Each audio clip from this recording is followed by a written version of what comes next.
Ето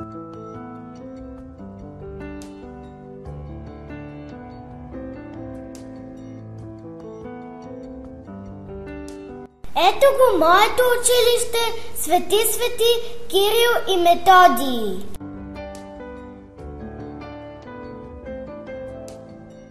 Преди 3 години аз за първи път прекачих прага му. Станах ученичка в първи клас. Моята учителка ме посрещна с лъчезарна усмивка, пое ръката ми и заедно открихме силата на думите, света на числата, радостта от постигнатия успех.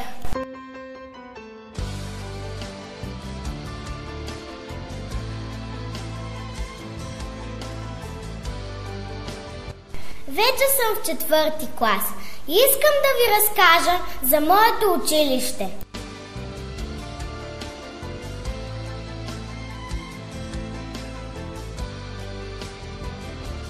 Всяка сутрин идвам с нетърпение, за да се видя със съучениците си.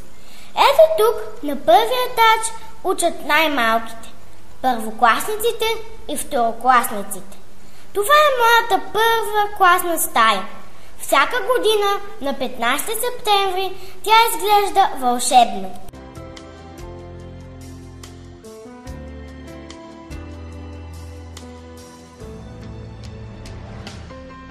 На втория етаж учат учениците от 3-ти и 4-ти клас.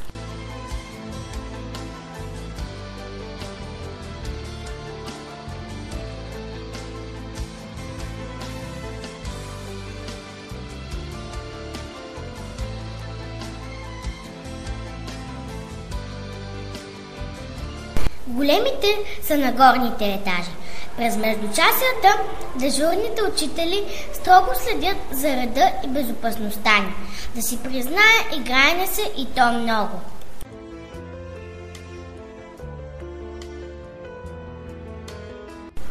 Учителите ни са строги и взискателни.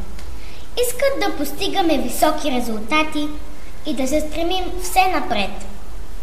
Работим по съвременни интерактивни методи.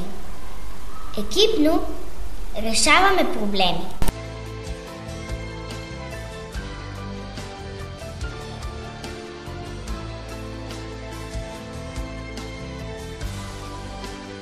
Вече учим и с електронни учебници. В компютърните кабинети провеждаме часове по информационни технологии и използваме интернет. Имаме 2 мултимедийни зали.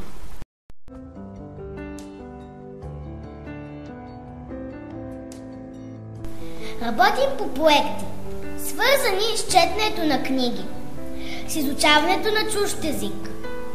С помощта на големите ученици посрещаме в училище много известни хора, българи и чужденци.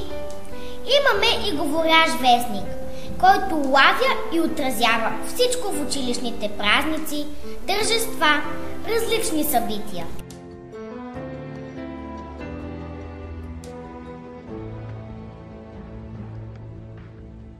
Често наши гости са и бъдещите ученици, децата от детските градини.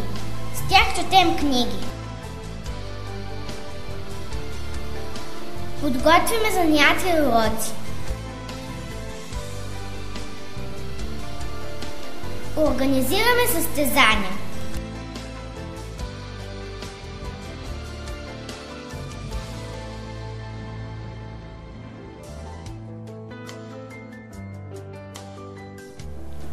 В училище учим до обяд, а след това оставаме до 17 часа, за да си подготвим уроците и да напишем домашните. След обяд сме с нашите възпитатели. Почиваме след учебните часове. Обядваме в училищния стол и в бюфета, а после играем и спортуваме. Нашето училище има огромен двор, 3 спортни площадки, топъл южен двор с пейки, малък красив парк.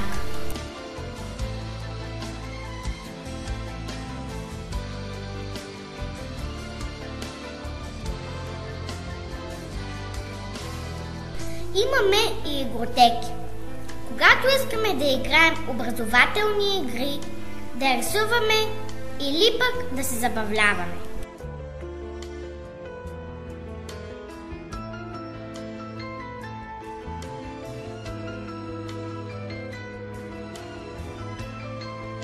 После някои деца отиват да пеят във вокалната група, да участват в хип-хоп танци, да спортуват в различни клубове или пък да посещават извънкласни форми.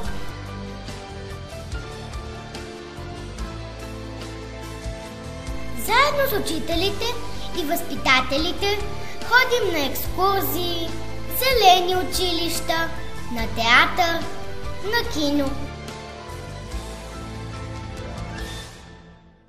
Но повярвайте ми, най-голямата награда е усмивката на моята учителка, с която тя ми показва, че ме обича и вярва в мен, с която ме окуражава в труден момент или се радва на моите успехи.